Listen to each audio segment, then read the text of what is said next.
This is Tuesday, June 24th. There are 29 days until San Diego Comic-Con 2025. Welcome to SDConCast, the official podcast of the San Diego Comic-Con unofficial blog. VANUHTEE go. Oh my god, I love LiveJournal, and my LiveJournal loves me. Current mood is hyperactive, current music, Refuse 73.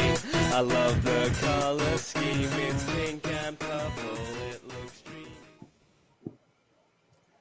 Good evening, everybody. I am your host, James Riley, and joining me on the podcast, as always, Carrie Dixon. Hey guys, thanks so much for joining us. Also joining us from the U-Blog, our graphic designer extraordinaire, Sarah Lacey. Hello. And we have two special guests tonight. First up will be Alexis Belway of 360X, the team behind some of your favorite street teams and who have staffed off-sites, booths, and more. And then later we'll be joined by voice actress Shelby Young from Star Wars Forces of Destiny and Lego Star Wars and more. Welcome, Alexis. Well, thank you for having me. I'm super excited. All right. So, again, welcome everyone to SDConCast. We'll take your comments and questions during the show. You can tweet us at SD_comic_con or use the hashtag SDConCast. We'll also be keeping an eye on the YouTube live chat if you wish to comment there. But let's get started. And Carrie, why don't you take it away? So, first of all, thank you so much, Alexis, for joining us. We're really excited to talk to you. But before we dive into the questions, I was just kind of hoping, can you just explain to anyone listening who doesn't know, like, what 360X does specifically at Comic-Con? Because I think a lot of our listeners don't necessarily know.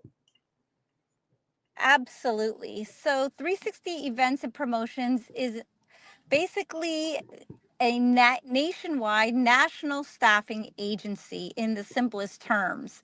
So we staff live events, activations all across, really not only the United States but globally. We provide an image, a personality, and a live voice for our clients' brand through our people.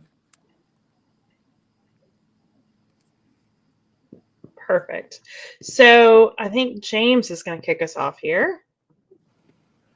So, as you mentioned, street teams, they're a core part of Comic-Con, it seems now, because we've had them for years. Why do you think they're so important to the overall landscape of Comic-Con? Great question. Street teams are the heartbeat of Comic-Con's energy outside of the convention, as well as inside the convention. With so many brands competing for attention, street teams bridge the gap between the fans and the brand. They humanize the activation, they create authentic moments, and bring static concepts to life. So it's not just about passing out swag, it's about building emotional connections real time. So in the chaos of Comic-Con, people will remember how they felt, and that feeling often starts with a street team activation. Absolutely. We agree. We love street teams. What are some of, again, for anybody listening, what are some of the street teams that you guys have done at Comic-Con? Oh my, I would say thousands, thousands and thousands of events. Every time I think, oh my gosh, this is going to be an amazing event. Year after year, I think our clients come back and say, well, we're going to top last year. So to answer your question specifically, it all starts really with the strategy and the wardrobes, the props, the choreography, the timing. So we don't just place the people in the branded shirts, but we try to create a visual impact. So we get completely immersed with the character and the performance and the stunts if they're required. And every engagement's different. But to answer your question, what seems to be my favorite one, I would say Sharknado is definitely a standout. Just because that was a fun one, for sure. Super colorful, loud, incredibly immersive, choreographed, great talent, really.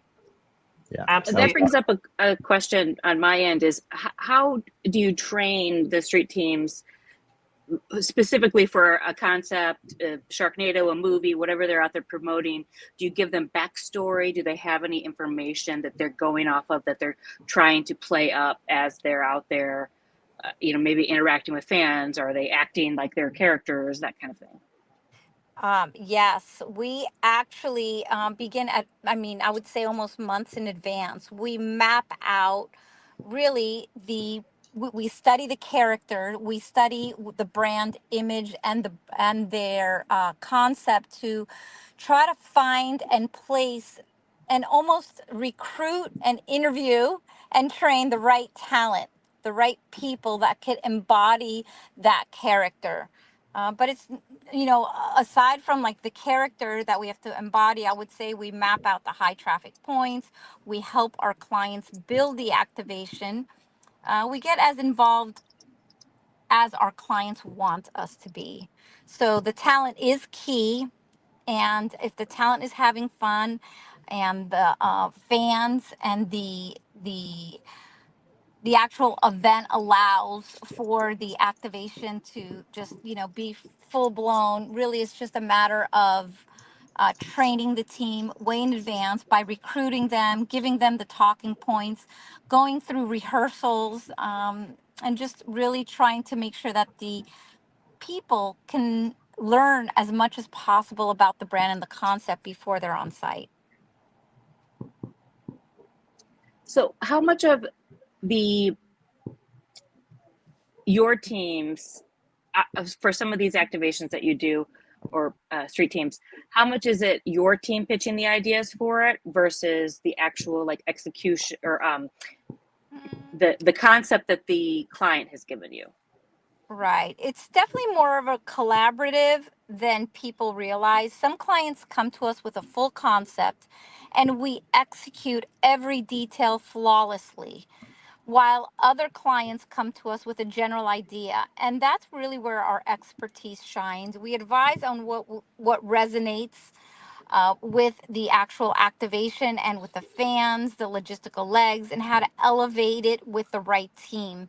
So, in either case, the feedback loop is really strong. We constantly are adjusting based on real time fan engagement, making sure that the activation is impactful as possible.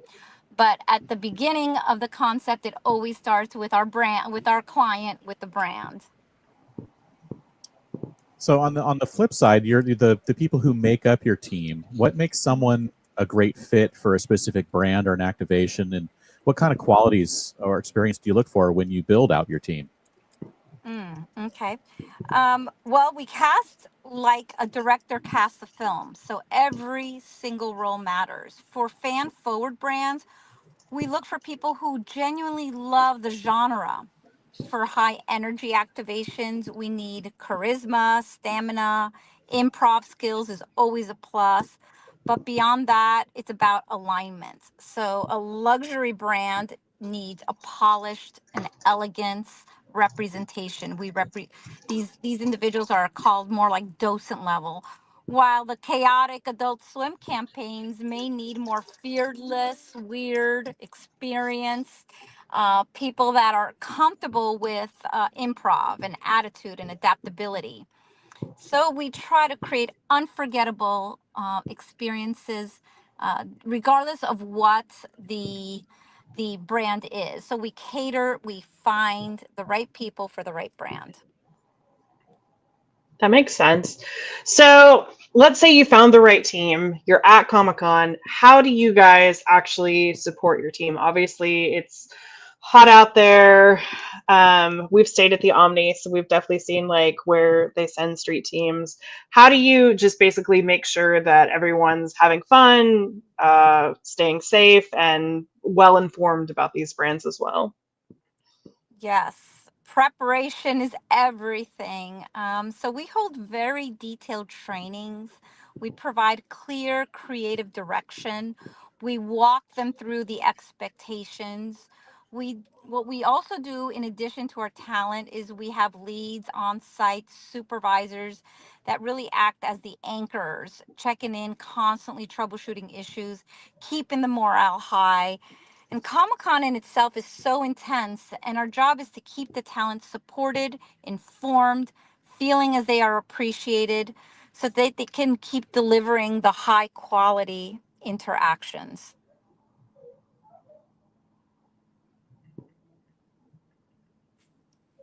Supporting our team is really very pivotal for us. Like, we really care about our people, we care about their brand, but it's, the people are ultimately going to make or break the event, and the people that are being cherry picked for these events are usually and 99.99% on point and super excited. No, we prepare way in advance for these events. Yeah, I mean, they make it so much fun, so Yes. it's great, and I feel like they're having fun too. So, and Yeah. you mentioned the Sharknado girls earlier, so that was one of the most talked about street teams at the time. So how did that idea come together? Yes, that was pure Comic-Con magic with Sharknado, and it was so colorful and beautiful. The idea came from obviously our client wanting to embrace the absurdity of Sharknado. We knew that we had to go big, go bold, and a little bit ridiculous, but we delivered basically the client's design. So it was every single piece of this strategy, specifically for Sharknado Girls, came from the creative department, and it came directly from our client. So the glam shark babes in the eye of the storm, it was all 100% client based, and we basically delivered. They write out a recipe basically, and we put all the components together. So the execution involved, that's really where we played a role, was just really the making sure that we have the costumes, the themed umbrellas, the performance style. The cast was 100% totally leaned into, in the sense that we cherry picked each and every model or talent. The viral and movement, the energy, the authentic, playful energy that Sharknado wanted. It just all came to life, mostly because of all of the pre-planning and the energy and the auditions that we put behind it to set up to succeed. That sounds like a lot of work. And also, a lot of work was you helped staff last year's Adult Swim offsite. What was that like, especially working with such a creative and chaotic brand? Well, Adult Swim is a dream client. We love Adult Swim, and we love actually the clients that come to us with the creative designs. So the brand encourages irrelevance, and we lean into into casting the performers who can embody that weird and wonderful personality. The off-site mix of interactive theater and surreal comedy, we just really needed to be on our toes. So the challenge was balancing the wild creativity with the tight logistics. And the talent nailed it. They were fearless, they were adaptable, they were immersed. And at the end of the day, if the client is happy, then we're happy. It was a great success. But we're very grateful, really, to our clients who come to us with the strategy, who develop the creative ideas, and then we're thankful that we have the talent who are eager to work. Absolutely. So I want to shift gears a little bit here. Have there been any ideas that just for whatever reason like didn't wind up happening, but you were like, oh, that would have been a fun one? Mm. Yes, yes. In fact, I would say with 29 days and counting to Comic Con, our phone has been ringing. It's been absolutely exciting and busy. and and Comic-Con is full of almost. Like 1 year ago, we pitched an entire street team type of what was it, a flash mob, and we were super excited about it. We had auditioned the talent. We had gotten it all choreographed, and we were kind of in the queue to create this amazing flash mob. But for one reason or another, whether it's the logistics, the permitting, the budget, it just, we got close, but the budget clipped its wings, and we had to cut back on the flash mob. But yes, there has been quite a few, and some of them are, well, I would say if it's not one thing, it's another. But at the end of the day, we have to really just pre-plan and hope that we have all the permitting and the logistics set up to succeed. A lot of it also has to do with like the crowd and the safety concerns. And then, of course, I would say surviving, the 2020 COVID scare, that kind of set things back as well. So people are a little bit more cautious now. Which makes sense. I mean, we've heard that pretty much across the board from all industries. It's a very different world now than it was, 5 years ago. It is. Yeah.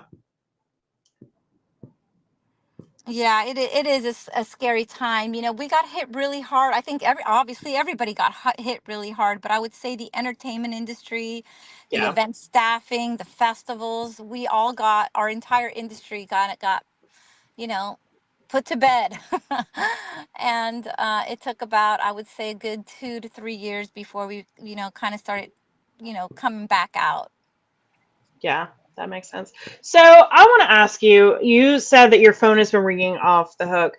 How, obviously, like putting together a street team, I would assume, doesn't take quite as long as putting together like some of these giant activations in general. What sort of is your timeline like for Comic-Con? We support some of our bigger activations that were, for the clients that really do pre-planning, they've already got this mapped out 6 to 9 months in advance.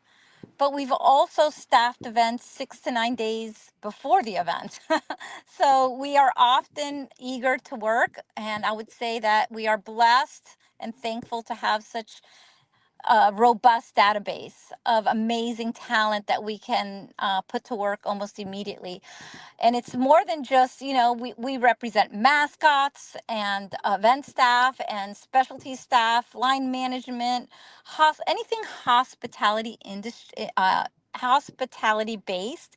We are ready to rock and roll, and we have people that want to work. So to answer your question and not get too off base, I would say that people call us sometimes 2 days before the event to bail them out because whatever resource they had in play didn't produce. So we'll kind of put on our cape and fly in.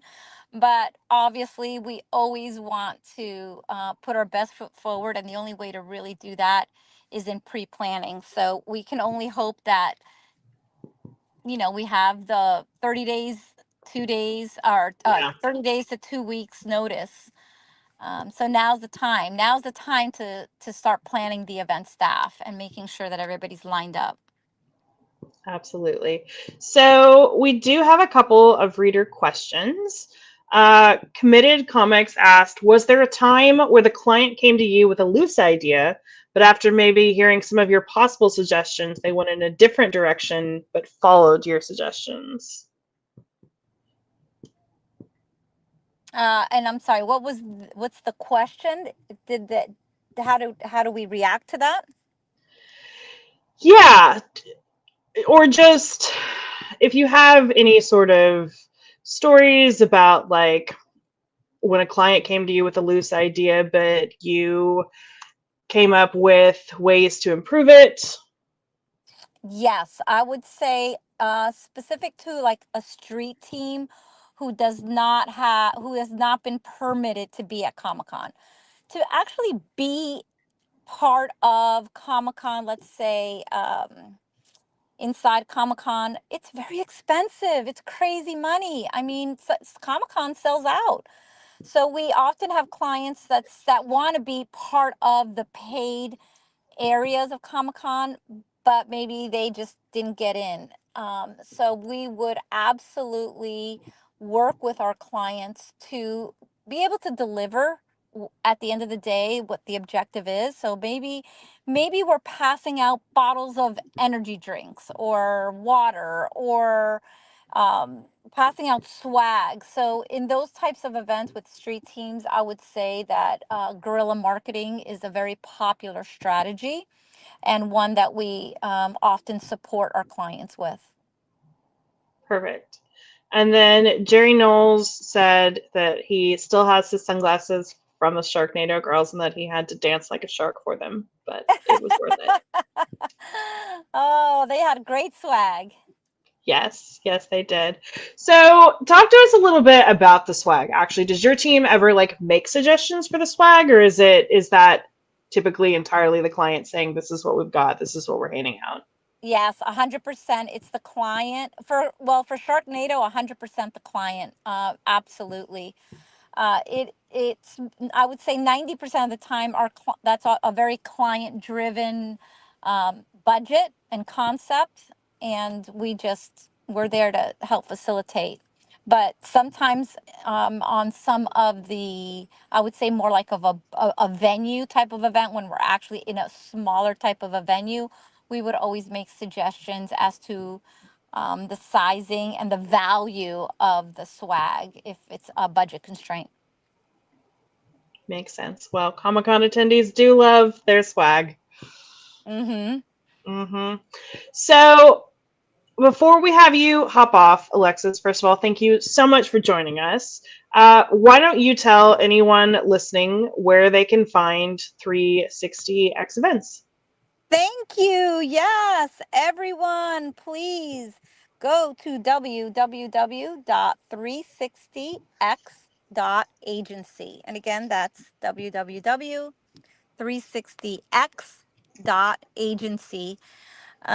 When you hit the website, you can do one of two things. You can either join the team as part of our talent base if you want to be a performer or a talent, or you can request talent, which is always our favorite as well, because we have hundreds and thousands of models and talent and actors and mascots that are eager to work. So please pick up the phone and call us. Our phone number is 702-508-6000. Again, that's 702-508-6000.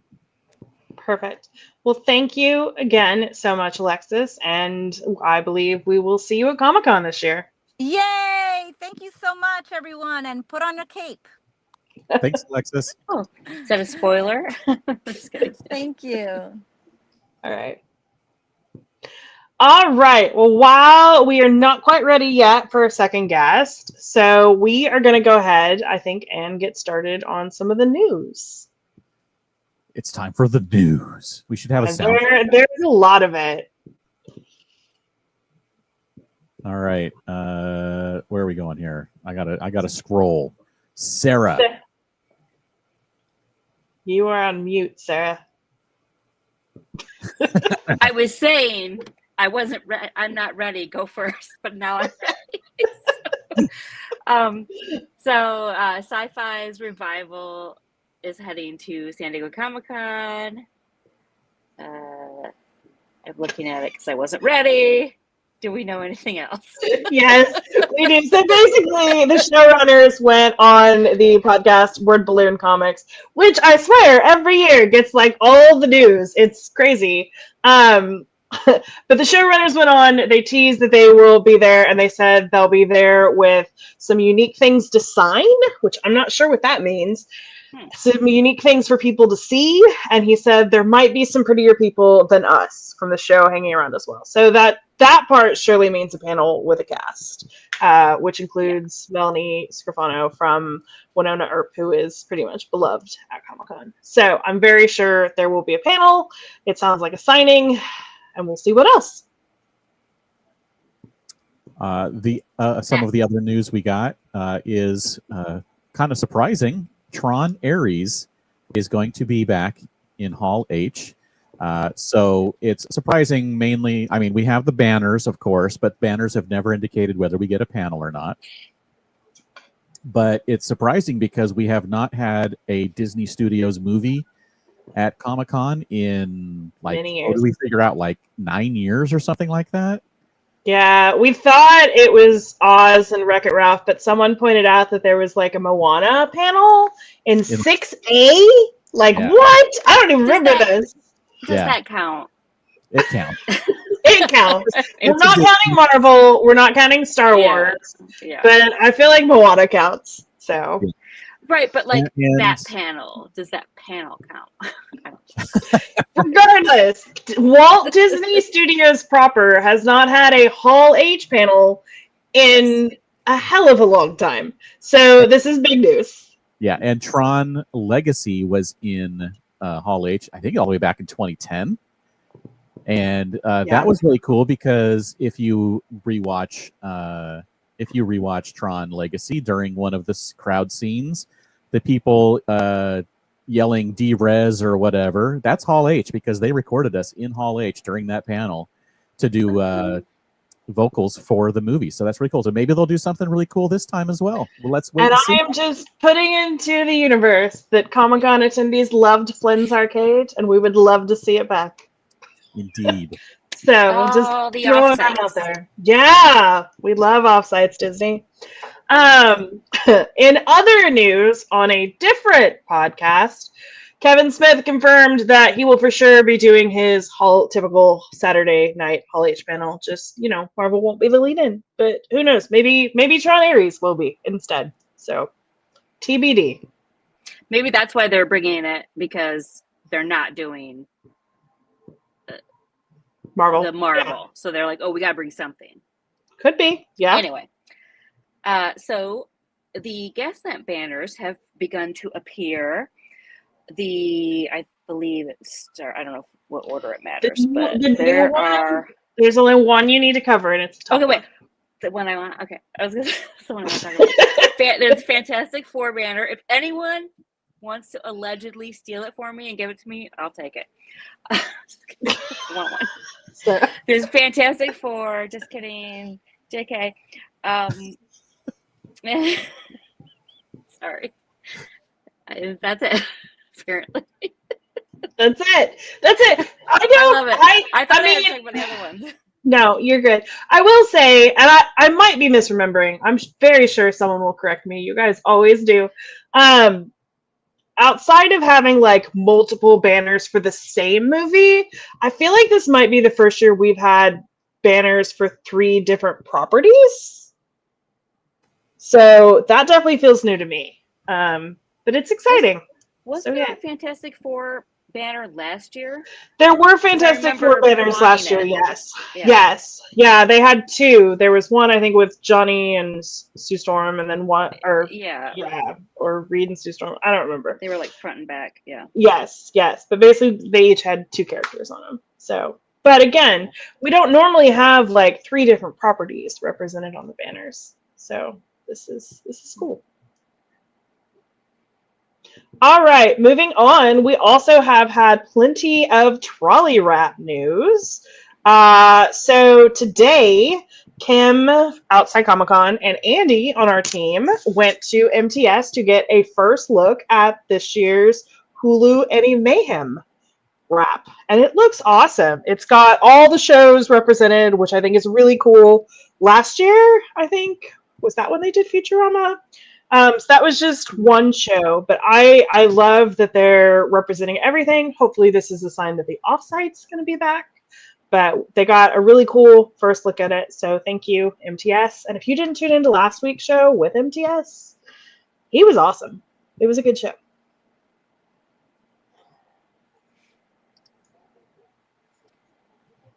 All right. So we've had some other news throughout the week, including we have started our announced panels list. We've been posting all the panels there. I think there's something like over 60 panels in there now.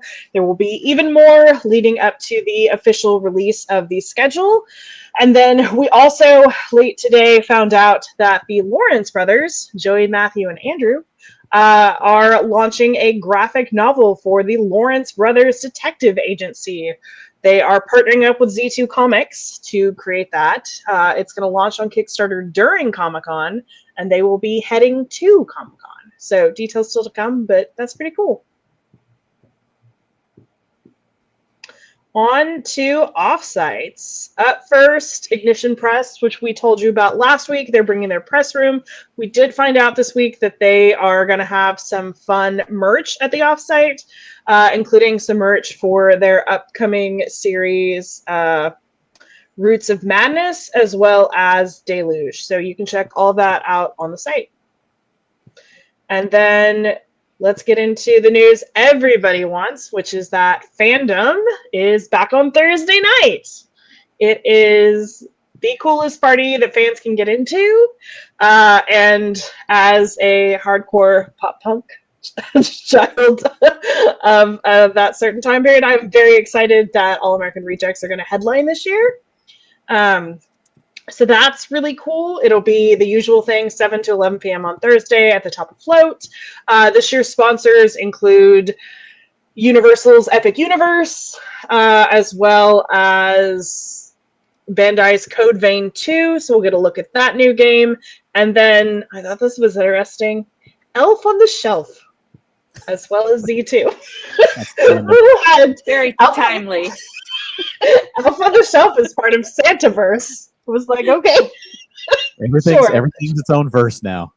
Everything's its own verse, even Santaverse. So, how you score tickets is still to be announced, but the last couple years, it's been a lottery. It will probably be a lottery again. They will post tickets at some point, or not post tickets, but they will post like how to enter at some point. So keep an eye on their social. We'll share as well, obviously. So more to come on that. And we also just had announced Crunchyroll is back for Anime Fan Fest on July 25th and 26th. It's going to be at the Rady Shell at Jacobs Park. It kicks off on Friday for day one with a whole list of bands and DJs. On day two, there will be more of an anime cultural crossover with hip-hop, R&B, and global fusion sounds, including a whole bunch of people again. Just a bunch of live performances, a fan experience, artists, pop-ups, giveaways, just a whole bunch of stuff out there at the Rady Shell. No Comic-Con badge required. Doors open at 1 on both days. And, there will be signage and Crunchyroll team members to make sure you find where you want to go.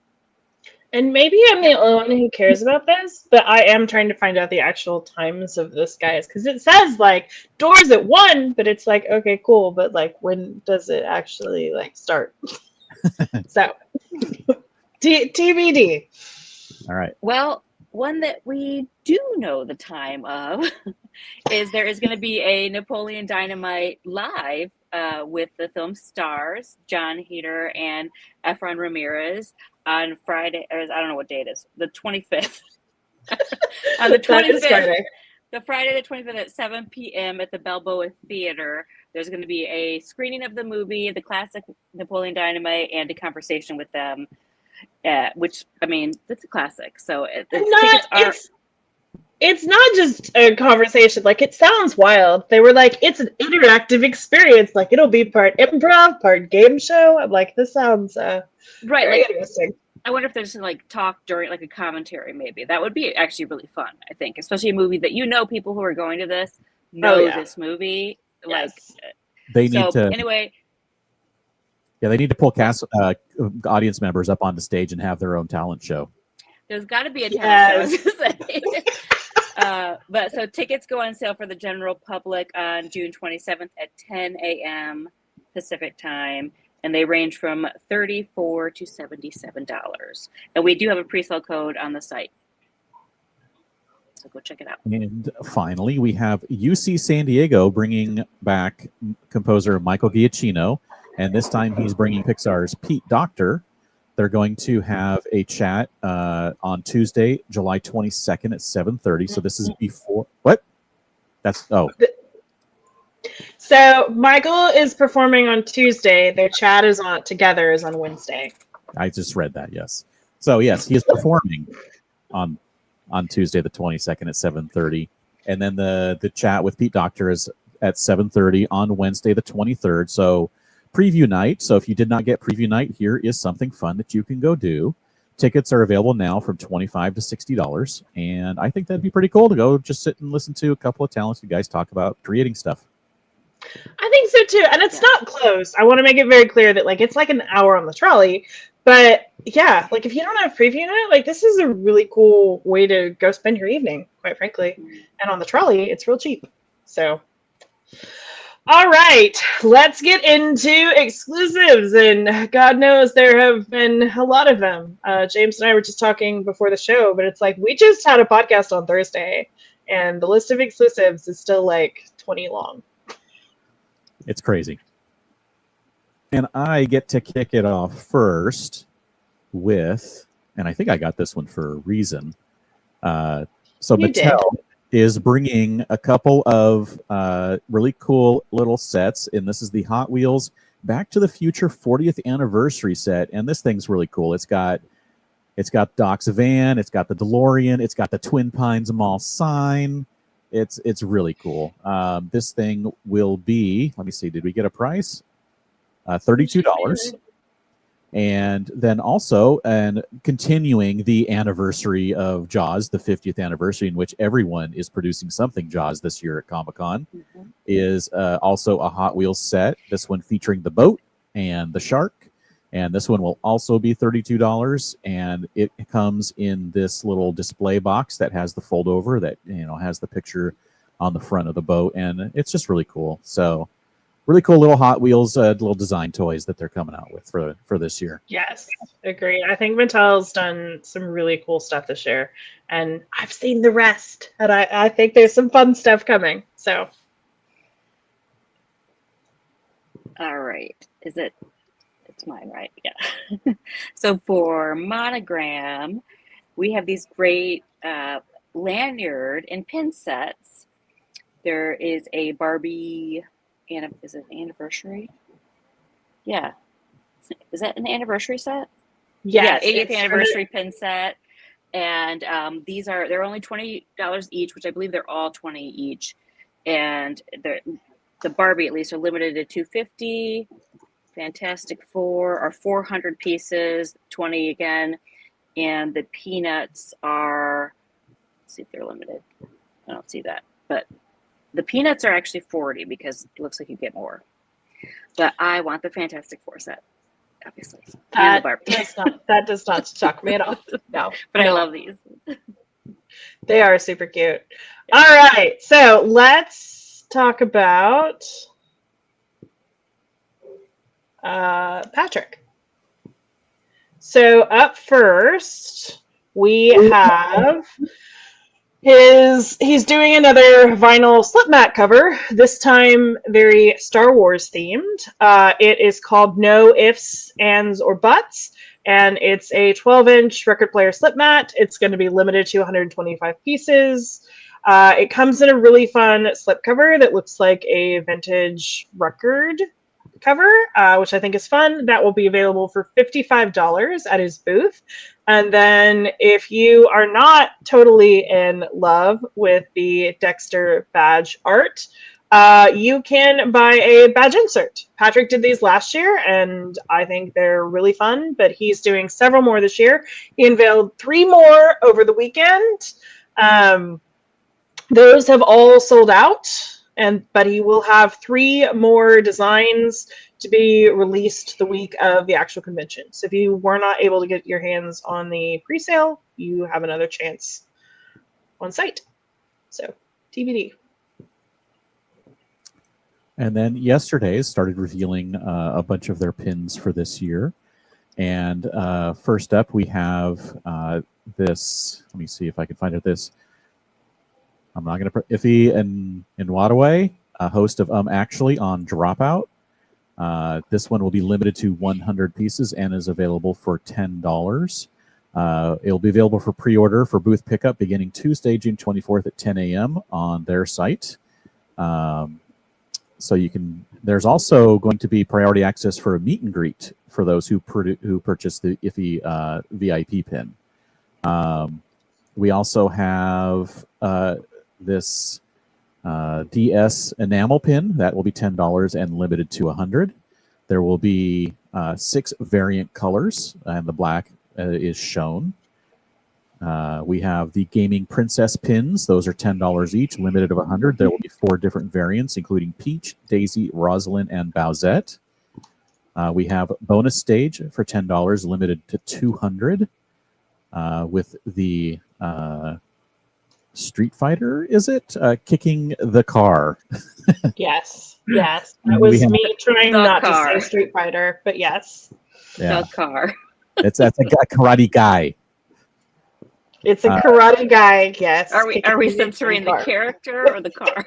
The character. We can say like it's a Tesla. Cybertruck. It's a Cybertruck. And then Dragon King is also $10 and limited to 200, and that will be a dragon that you may know very well. That's right. Totally not licensed, guys. You may It's want to fine. fight. You may want to fight a lot after seeing that dragon. That's right. There we go. And it's me again. It's you again. I'm sorry. It's Symbiote Studios with their first exclusive, and it is a Transformer Slag. Is it Slag?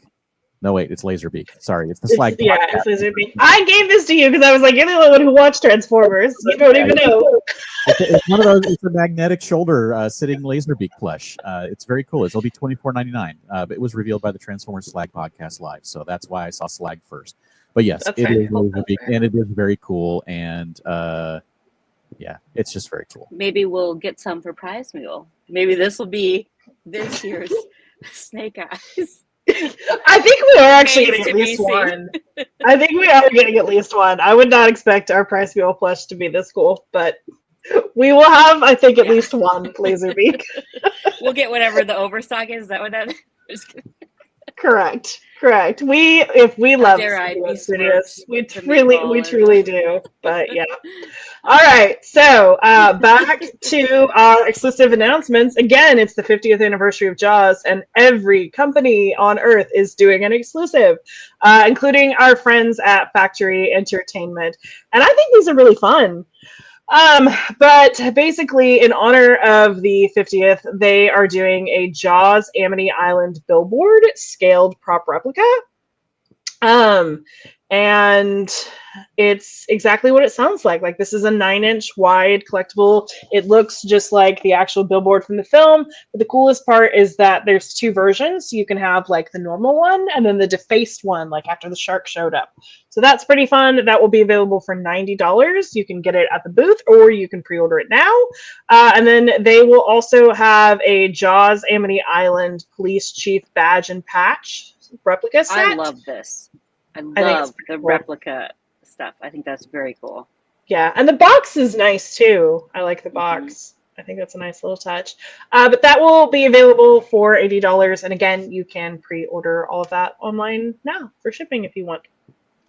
And I noticed we have a guest. Ooh. A guest is here.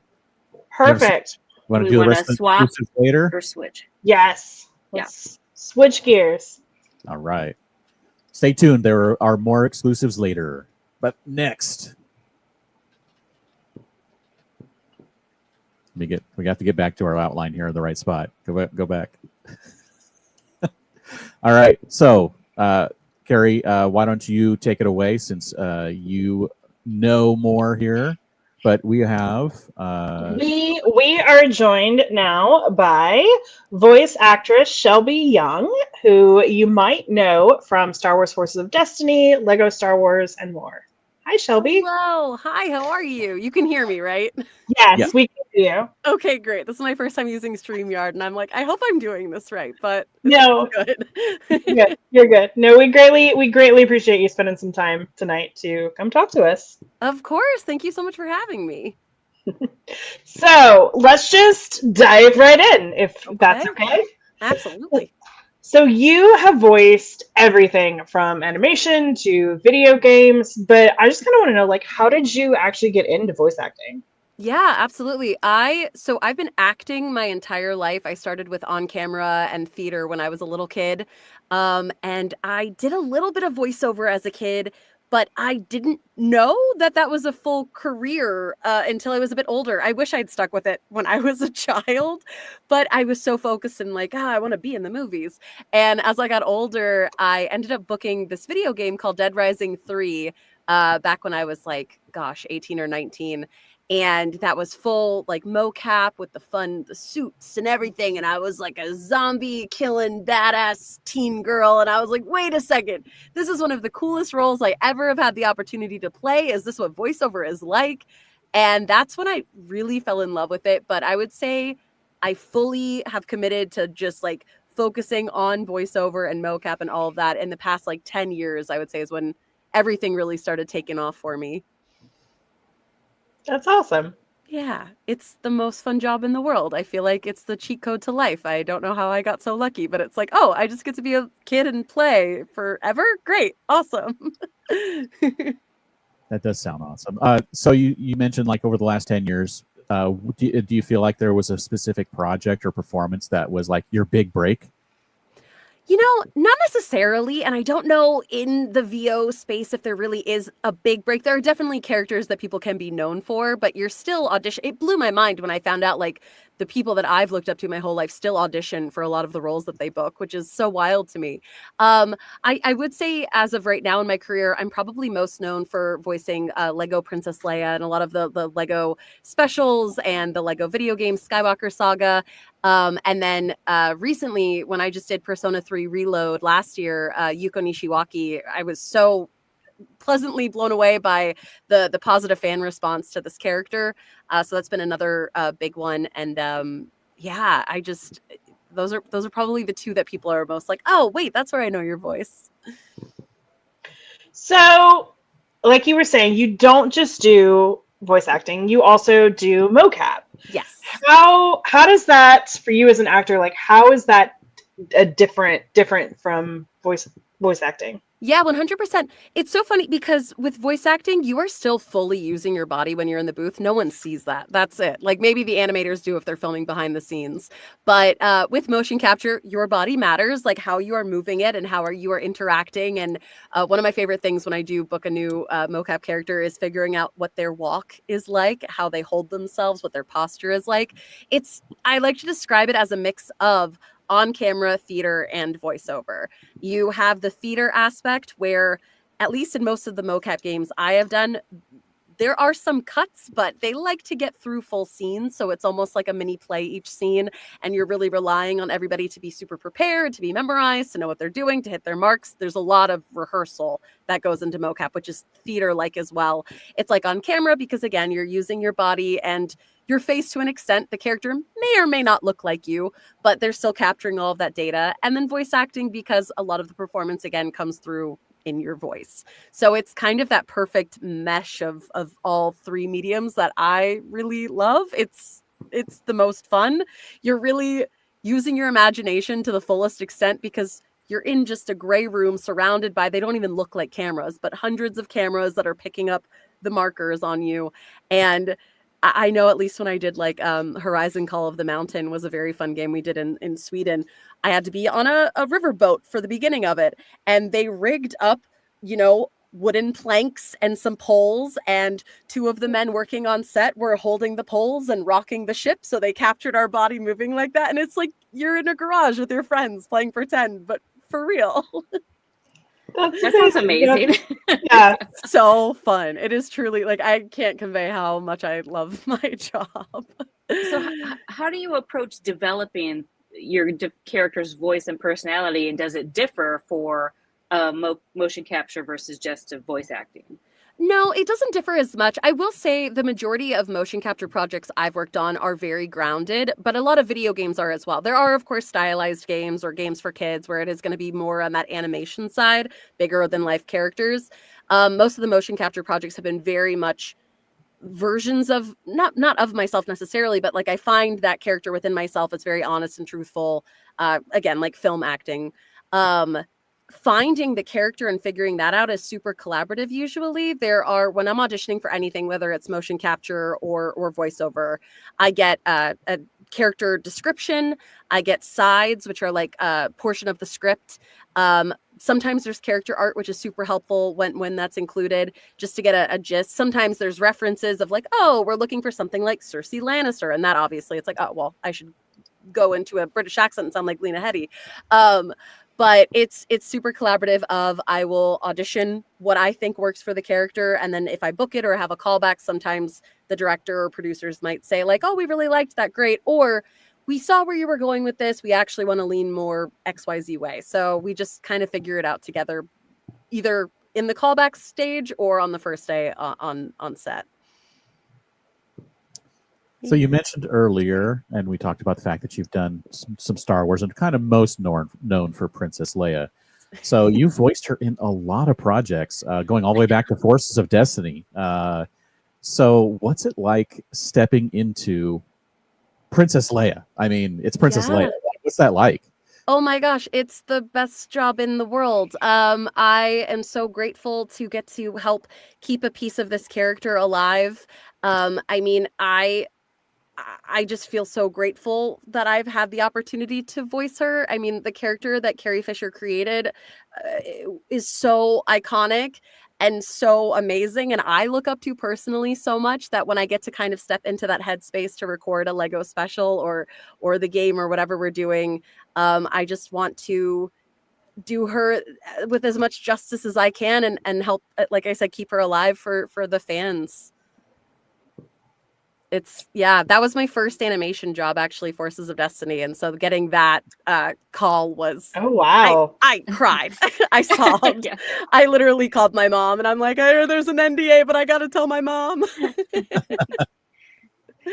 That's amazing. Yeah. Well, so you've been to Comic-Con before. Yes. So what do you love most about the experience? Everything. I love actually like walking the floor. I know it's just such a fun time. I'm a giant nerd. I'm a huge nerd. That's something I also love about the voiceover world. Almost everybody in it is a nerd too. And so it's where us nerds get to go and celebrate the things that we love. And there is something for everyone. If you're a Marvel fan, if you're a DC fan, if you're just a comic book fan in general, if you like Disney, if you like, there's just something there. No matter what you're looking for, you're going to find. I went to like a Neopets party last time I was there. And then like the Her Universe fashion show, like there are just so many things to do and see. And the after hours events too, networking and parties and running into peers and friends and people you look up to. Like it's just the ultimate celebration of nerddom in the best way possible. And it's one of my favorite times of year. Absolutely. And we're going to get a little bit more into what it's like kind of from working within the industry standard. But I just kind of want to know, like, when was your first time at Comic-Con? I don't even remember, to be honest. I think my friend was working with BBC and helping out with some Doctor Who stuff. And so she was like, why don't you come along? And I think it might have been the same year Dead Rising was either being announced or coming out. I know I wasn't able to talk about it yet. So I went and they had like posters and I was like, I can't say that's me on the poster. So 2011, maybe 2011 or 2012. Okay. And then I didn't go for a minute.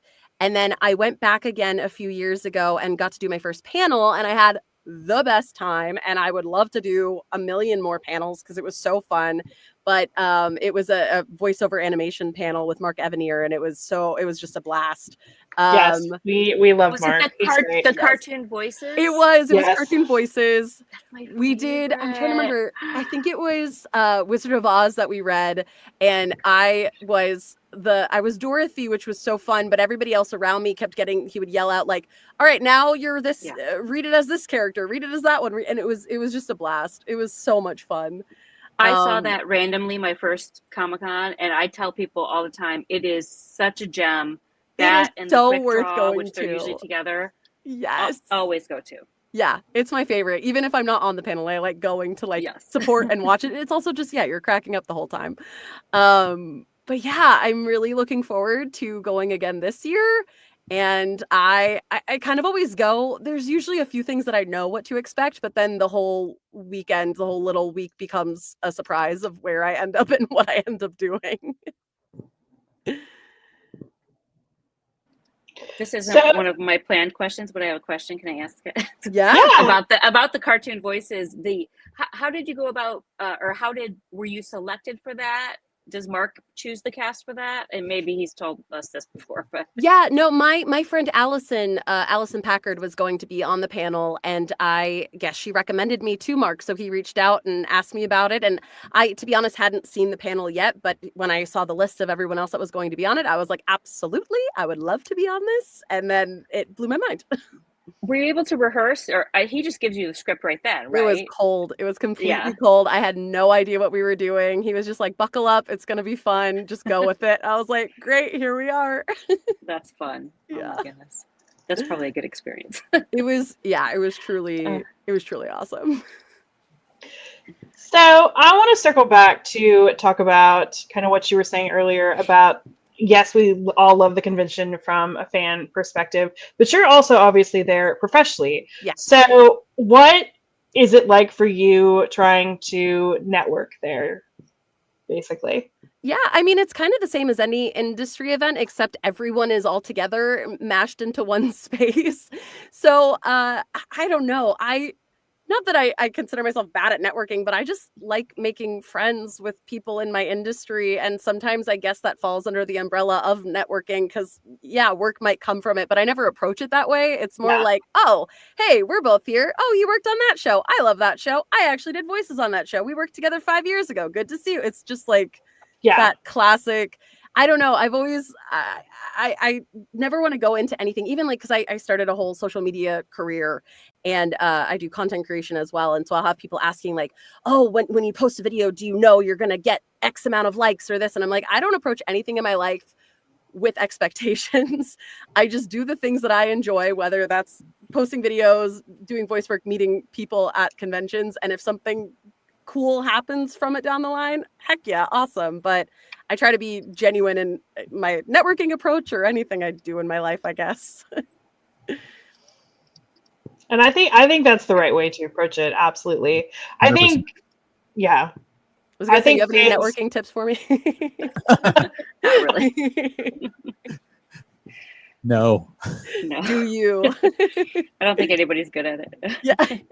Well, that's the thing. When you go into it thinking like, I'm networking, it's really awkward. It's like, hello, person who might hire me. It is nice to meet you. They call it networking, but it's really just social. And so it's not actual, like it's just hopefully you click with somebody. But anyway, so speaking of that, like, have you ever had a fan interaction at Comic-Con that really stuck with you? Definitely. Oh, totally. I've had, when I did voice casting, I got to meet a lot of fans that came there to watch the whole panel, which was so fun to meet them afterwards. I have not done a ton of conventions. I was just though at a Star Wars convention and I got to meet some amazing fans there, but just honestly getting to meet the people that are watching the things that I make and are enjoying the work that I'm putting out there is the most special part. Like, it's really surreal and really cool when someone comes up to you in person and has all this admiration for something that you yourself are really proud of. It's just, I can't even explain what that feels like. I think the first time in my life I ever got stopped and recognized, I freaked out more than the person who recognized me did. I was like, you know me? You liked that? Thank you so much. I can see that. Yeah. I can too. Absolutely. So when you're on the, even though you say you haven't been on very many, but when you see fans, whether it be in like reactions or reacting to videos or playing games, when you see fans reacting to the voices that you've done, what is it like? What's that feeling like? I think the word really is surreal. Like, it truly is just so surreal. It's funny because when I was doing on camera, when I would watch myself, I would cringe so hard. Like it's just something about seeing your own face on there that when I would watch with friends, if like a show premiered, I would be like, okay, is it over yet? Even if I liked the work I did, it's still just like watching yourself. There's something weird about it. But when it's with voiceover and it's a completely different character than I am, or even if it's a similar voice to me, but it's coming out of this animated character's mouth or this video game character, it's so cool. Like, it truly is just so cool that, again, I kind of fangirl myself where I'm like, I can't believe that was me. This is awesome. Heck yeah. And so when I see fans having similar reactions when they're like, again, with like Persona, I did a signing and I got to meet so many fans of the game, and like that it blew my mind. I just never experienced anything like that before. It was just so much positivity being thrown directly at me for something that I did. And it's surreal, truly is the word I just keep going back to. Well, I would like to know, if we have anyone listening right now who is an aspiring voice actor, do you have any advice for them? Absolutely. It's not fun advice, but it is training, studying, acting, like voice acting. I think a lot of people get in their heads, they get it conflated with impression work, or it's just about your voice. And it is 99.999% about the acting.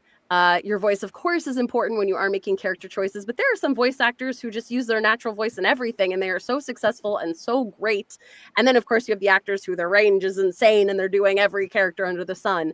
But both types of those actors are actors first and foremost. So if you are able to get yourself into any sort of acting class, it doesn't even need to be voiceover related to start. It can be a scene study class, or improv is super important. Cold reading is a great skill.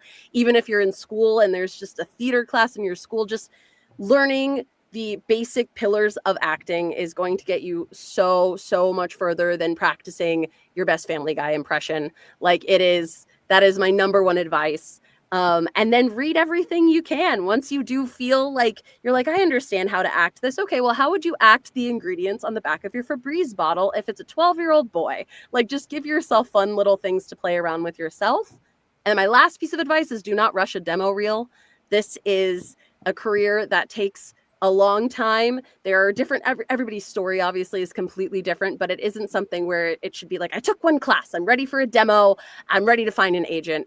It is like, take your time, really get to the point where you truly feel, whether it's through just your own feelings or a coach or a teacher telling you you're ready to be auditioning. Once you finally are like, I can go up against XYZ who I see in all these cartoons, I think I'm at that level where I could be a peer to them. That's when it's time to invest in a demo reel. Actually, I have a follow-up. Yeah. So over the last 10, 15 years, I'm sure the industry has kind of shifted to where a lot of people are now doing all of their recording at home in their own studios instead of coming into the studio. So how do you navigate now the whole job process if there's nowhere to go audition to, since everyone's just sending in tapes? Is there some kind of, has it changed in how you do your auditions, where you like your self-taping and stuff, or versus live? Yeah. Oh, totally. I mean, everything is a self-tape pretty much. Even with on camera, when I was still doing it, 7, 8 years ago, it all changed to self-tapes. It's so rare to go in for a first audition. Sometimes callbacks are in person.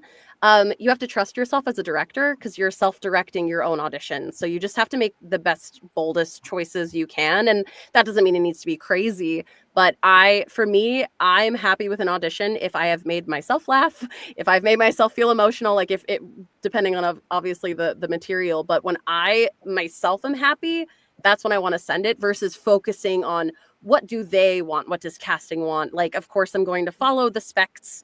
I'm going to see if it's a 30-year-old woman. I'm not going to do a 12-year-old kid's voice, but I'm going to make choices that I like. And I think that's what makes each person's audition stand out, because I'm giving them a piece of Shelby, whereas my friend might give them a piece of them. It's going to be different choices just because we're different people with different life experiences and different ways to approach it. But yeah, it's a muscle, and it's learning to trust yourself is what I tell people when it's like, how do I make these choices? How do I direct? It's like, you just have to, you keep doing it, and then you figure out if you're doing it right, if you get callbacks and start booking things. So is that your own booth there at home? Do you have your own setup then? That's I do, cool. yeah. So I record in here. I will say though, as far as the jobs themselves, studios are pretty open for going in to record. I was just at a job before this, so I wasn't in here. I would say it's like 70% back in studio, 30% still from home. And sometimes you can make the choice yourself. I'll get offered options. I personally prefer going in studio just so I don't have to worry about kind of being my own engineer at home. It's just another, I'm not an engineer for a reason, but I can do it when I need to do it. So it's not a big deal. But, and I will say it is nice if it's an early morning session and I might have had to go to Santa Monica. Instead, I can just roll out of bed and I am right here and ready to record. Right. Cool. That's neat. Yeah. Is there like a dream role for you that you have not yet gotten to do, or? I mean, every role is a dream role, to be honest. Like, I have worked on some really cool projects this year that I probably won't be able to talk about for the next, like, 2-3 years. Who knows? But gosh, booking those, I'm like, oh my God, this is a dream role. Then the next one, oh my God, this is a dream role. So it's just that. I mean, I feel like every voice actress would say a Disney princess. That is something I would love to do one day. But outside of that, I'm just so happy when I get to play like really fun, interesting characters, whether they're like really crazy or just super human and just different than me, or someone really similar to myself. And you get to kind of explore facets of your own personality through these different characters. That's got to be so hard to work on something and have to wait that long. That is the worst part of voice acting. And I don't know if that's truly just video games or is that all animation or it's kind of everything. Do you have to go back in throughout the process to kind of update, or once you do your part, it's kind of done? Oh yeah, or totally. Yeah, those are called pickup sessions, or sometimes we'll do ADR for ourselves. It's not all the time, but yeah, sometimes if you record something like a year later, you might go in if they decided to add in another line, or even when they were animating it, if they realized like, oh, there's an effort there, you'll go in and re-record that. And it's really fun when you do get to go in and see, like, as the process is going, you get to sometimes see the animatics, or maybe it's fully animated already and get a sneak peek before it premieres. Other projects, it truly is like you do it once. And sometimes it's even a code name for video games, and you're not sure what you did, and then it's out and people are congratulating you and you're like, what is this? That happened to me with a Call of Duty game where I was like, I'm in that. Oh, I'm in that. Cool. That's fun. I love that. Yeah. I also just want to point out that Committed Comics in our chat said, Shelby, you are a Disney princess. You're Princess Leia. See? Technically. That's true. Technically. That's true. That's like the top tier Disney princess, I feel like. It is. But there's also, OG. you know the type of Disney princess I'm talking about. They each have a wishing song. Leia doesn't have a wishing song. We should give her a wishing song. We should. As of now, she does not have one. No, that's very fair. That's very fair. All right. Well, Shelby, I think we have probably taken up enough of your time this evening, but we are so thankful for you for joining us. Well, before we have you hop off, why don't you tell our listeners where they can find you online? Yes, absolutely. I put my main username, I hope I did it right on here. So Shelby H. Young is where you can find me on TikTok, Instagram, and YouTube. Twitter, it's Shelby_Young. And Threads, I think, is also Shelby H. Young. But yeah, I'm all over the internet. Perfect. Well, we very much hope to see you at Comic-Con, if not this year, then soon. So absolutely. Yeah. Well, thank you so much for having me. Have a great rest of your night. Thank you. you. Bye. All right. Well, we are going to continue with the news. We were on exclusives. I had just done Factory, so we are on Priscilla. Priscilla. Okay. So we have a 22-ounce stainless steel water bottle. Wow, Baba.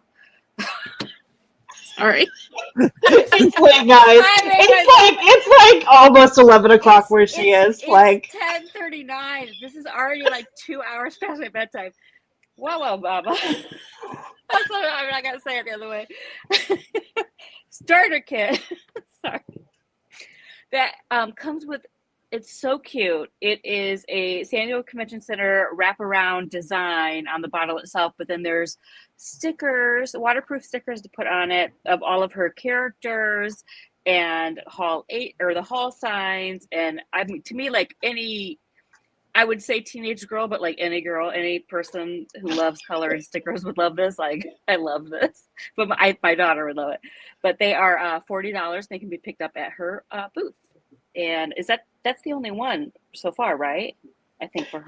Yes, that's the only exclusive so far. Yep. I'm with you. I think this is so freaking cute. And like she's partnered with it is. Yeah. She's partnered with all these other vendors around the show floor. We haven't seen them yet, but like they're gonna have stickers too that like work with the water bottle. But I'm like, it's like choose your own adventure. Like you can stick the stickers on the water bottle. I love it. I love that. Yeah. So if you don't bring a water bottle, go get one. Oh, I mean, sorry. A Wawa Baba. It's very late where we are, guys. All right. So up next, we have Kid Robot. So their exclusives launch in the morning at 9 a.m. Pacific time for shipping. I think they're owned by the same company as NECA, but they do their exclusives exactly like NECA. So basically, it'll be Wednesday, Thursday, Friday, each morning at 9 a.m. Pacific time. Inventory will replenish. But yeah, they have a whole bunch of items for Hello Kitty, for Adventure Time, they've got a Simpsons donut plush. It's all on the site. Like, they did not care enough. It's just like a dinosaur. Kind of, yeah. I could see that. The outfit, I guess. Yeah. I don't know who started it. I can see that. Handy dandy all-in-one photo. They did. So I'm like, if they don't care enough to give me single photos, I don't care enough to go that deep into these. So fair enough. Okay, moving on. We have Funko, which had so many announcements today, but we're mostly done now. So thank you for that, Funko. Yeah, I mean, you guys all follow Funko if you care about. Guess Funko. which ones I want. You want the Fantastic Four ones. I know which ones you want. Well, obviously, but the Batman Robin blueprints. Yeah. I will say, I think these are some of the cutest ones that they've had in several years. So I think they did a really good job this year. They have not announced it, but I'm sure they'll be part of the lottery, just like normal. Yeah. And yeah, that's pretty much what we got. Yeah. I think several of them. Herbie's going to be a big deal after the movie. I think so too. I think several of these are stupid cute. I think that Bing Bong one is going to be very popular based on social media. Yeah. So yeah. I almost picked that for the pictures, but it didn't make the cut because there was a Herbie at the end. wait. So is it Bing Bong from Inside Out? Yeah. Yes. Damn it. I'm going to need that too. We'll look at the site. Lane loves Inside Out. This isn't even half of them, so that we're showing. If only there was a site to look at. Yes, if only there was a site that compiled all of this information. If only. We post so much, I don't see half the stuff that gets posted. I try to look at some of the newsletter. I copy and paste all of the newsletter links into the newsletter, and I don't even see half of it because it's too much. But I love it. I rely on Aaron and Carrie to be like, Sarah, go look at this. You'll want this. It's true. We send her the ones she wants. Yep. Oh boy. So the last one that we're going to show here is the Loyal Subjects for their exclusives for this year. They're at booth 2554. You can do the pre-orders online now for shipping. But if you want to take a look, there's like 4 different strawberry shortcake dolls. There's 2 or 3 different Rainbow Brights. Including the dog and the cat. Including the dog and the cat. And the cat is very cute.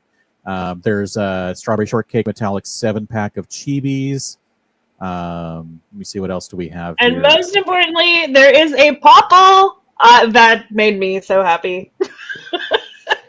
I loved Popples as a kid. And his little paw says con exclusive. I think that's so cute. There's Teletubbies Chibis. Flocked. Come on. There's everything. There's Gem and the Holograms Collector's Edition 2-pack of Jerrica and Synergy dolls. So, I mean, what more could you want? Mask, enamel pin set, among others, with all these different logos. Mask, Gem, Popples. Just so many things. And then finally, there is a My Pet Monster, which is not shown either. But yes, so many things. All the plushes. Very cool. Go check them out. And there have been so many exclusives that we're not going to show, but they include Val's sticker set for Severance, which is only $6, which is an absolute steal. And it is so freaking cute. Though, Val, if you were listening, I truly want to know if you named it Micro Data Refinement because they're little chibis, or if you named it that because you thought that was the name. Beeline has also showed off some more tikis. Martin Sue showed off a closer look at his Ted Lasso Cats book. You also get a free print if you do the pre-order with details still TBA. CSA announced that they are doing their exclusive pens again this year. There's all different kinds of exclusive pens. They're also going to have a signing with Clayton Crane. They're also going to do some more fun stuff like a mystery box egg hunt. I don't even know what that means, but that sounds kind of fun.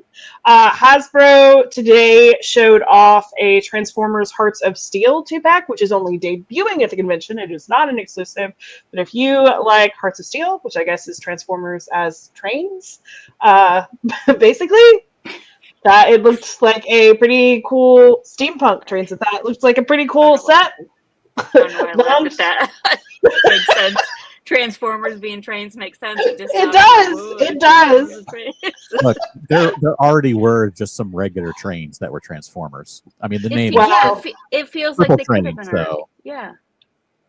Well, these are steampunk trains. Thank you very much. All right. Oh, That's so different. it's like the character Transformers that we know. Yeah, of, yes, but it's they're like Bumblebee, Wild like- West trains. I think so. Yeah, I love it. All right. So there's also informed. Sarah. Did you look at Loungefly, because they have a Fantastic Four backpack that you need to go look Very at? cool. You need to see it.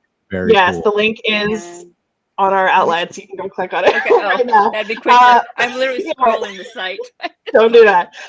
Wolfgang has several t-shirts that you can pre-order right now, including like Gambit and Rogue. Drawn and Quarterly showed off a whole bunch of exclusives and debuts they will have at the convention. They're going all in on Moomin this year, which is fun. Choice Fine Art showed off several gallery-wrapped prints, including like Lee Bermejo. I'm sure I said that wrong. There's all kinds of stuff on the site, guys. So you know where to find us. Like, you know. If you're watching this, you know. Okay, so that's basically it for the news. I mean, that's not it for the news, because I think there was news while we were talking, Probably, yeah. But there'll be more next week, and there'll be more on the site. So just go look on the site, because that's where all the news is. Yes. Committed Comics said Val will sell out of the sticker sets. That is absolutely correct. So if you want that Severance set, I will fight you to the booth. So I'm gonna announce this because he asked the question. What does OGPM stands for? Carrie, do you know? No, I don't. I do. I got it. I got it. Go. I do. Go, James. Now, it's the OG prize mule. Yes. That's right. That's right. All right. So again, there's all kinds of news on our site. You can find like under the tents. There's everything. It's all there. There's also a contest hub if there's any contests running. Which that Hulu and Disney one goes until the end of the month. Yes. There you go. So one more week to enter that if you want to enter. So check out the hub for anything that we may have. Yes. We have been doing an attendee question of the week this year. We're doing a little bit differently this year. This week's question was, what is your favorite thing to do in San Diego besides Comic-Con? So if you have not yet entered for that, you absolutely still can, assuming you are watching this live. If you are listening later, you might be too late. We also have a Patreon if you appreciate the work that we do. All the money on our Patreon goes right back into doing all kinds of fun giveaways for you guys, our hosting bills, which are not cheap. And yeah, we try to do some fun stuff. I think we've got some really fun stuff planned this year. We've got a giveaway show that you guys have not even seen. So way too many buttons again.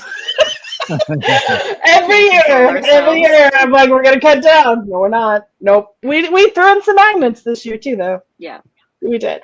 And as always, our friendship bracelet meetups will in fact be back with time still TBA, but there will for sure be one on preview night. But the goal, as always, is to do one every day. So, but also like you just meet people, like it's become a thing now. I Yes. like you see people with them, you can just trade them everywhere. You don't have to do it at a meetup. No, absolutely.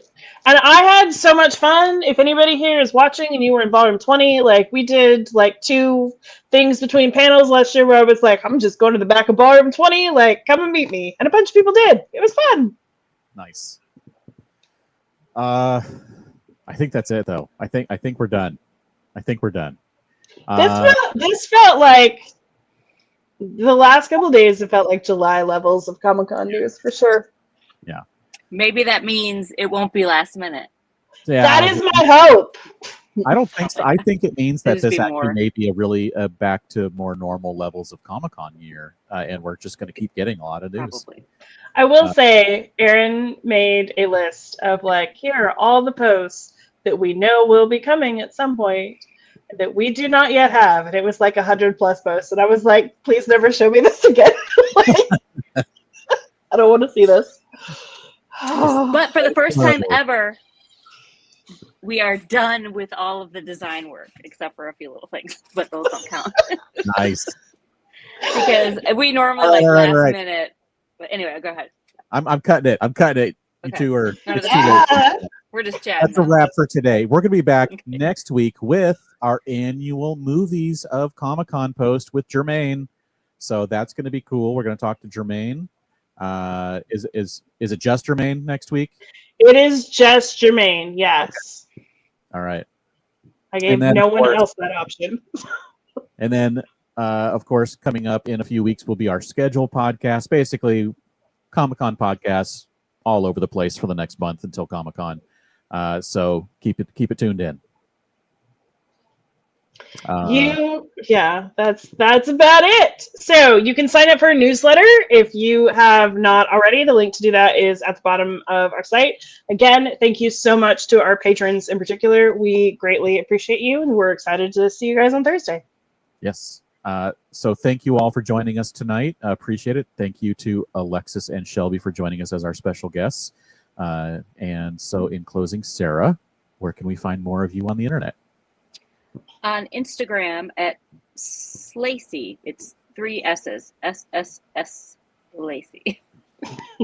Just request it. I don't make it.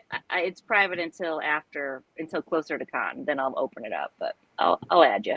Anyway, Carrie, what about you? Where are you on the internet? Yeah, I'm on Twitter and Instagram at Carrie Dixon, but mostly I'm on the blog social at the moment. James, where can we find more of your work on the internet? I'm everywhere at Dan Regal, except for Twitch and YouTube. I am the Dan Regal. I am on the Overexerted Disney Lorcana podcast to talk about all things Disney TCG. And thank you to Beth, our producer, for editing the show and getting it into your ears.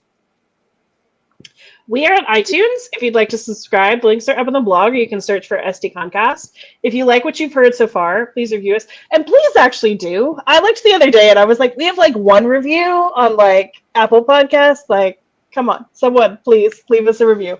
We're also 5 stars. 5 stars. We're also we are also on Stitcher Radio and Spotify. The links are in the show notes. If you want to get a hold of us, you can send us an email at info@sdccblog.com. Find us on Facebook at facebook.com/sdconblog, or tweet us at sd_comic_con. Thank you, everybody, for listening and watching. And go shawarma. Go shawarma. Go shawarma. I don't know. Nothing with everybody today. This is like See, Sarah this is the